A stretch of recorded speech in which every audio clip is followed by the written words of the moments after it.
ગુજરાતી ફિલ્મને આટલું મોટું સ્ટેજ મળે છે ખૂબ જ આનંદિત થઈશ, કારણ કે આના માટે તો છેલ્લા 14 વર્ષથી મહેનત કરી રહ્યો હતો. જ્યારે હું બોલતો હતો કે નહીં આખી ઘટના આ લેવલ પર થવી જોઈએ, ત્યારે અમુક કારણોસર આયોજકોને ક્યાંક મારા શબ્દોની ઉપર વાંધા આવતા હતા. પણ પહેલી વખત આ એવોર્ડ જે રીતે થયો છે, આની અંદર મેં કહ્યું ને સ્ટેજની ઉપર કે આમાં તો ટ્રોફી હોવાનો પણ આનંદ છે.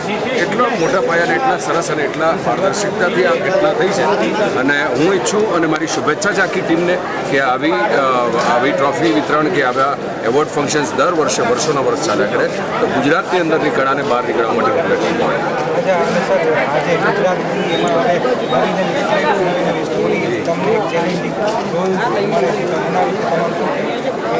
એકચ્યુઅલી ગુજરાતી સિનેમા કરવા માટે આવ્યો હતો, એક શૃંખલા રોગ માટે આવ્યો છે. પણ દુર્ભાગ્યે વચ્ચેના એક ગાળામાં એ પ્રકારની સ્ક્રિપ્ટ નહોતી મળી, અને એ જ કારણસર 2006 પછી મેં એવી જ ફિલ્મો કરવાની શરૂ કરી છે જેની અંદર કંઈક વૈવિધ્યતા હોય, કંઈક ડિફરન્ટ હોય, લુક વાઇઝ, સબ્જેક્ટ વાઇઝ. અને પહેલી વખત આજે જણાવી રહ્યો છું કે રિજનલ લેંગ્વેજમાં સૌથી વધારે એક્સપેરિમેન્ટ કરેલા એક્ટરની રિલીઝ થયેલા વર્ઝનની અંદર આપણું ગુજરાતી એટલે હિતેશ કુમાર છે. અને આ જ કરવા માટે આવ્યો છે, અને મને ખાતરી છે કે આવનારા 2-4 વર્ષમાં જ્યાં છે ત્યાંથી ઊંચા પગથિયે આવવાનું.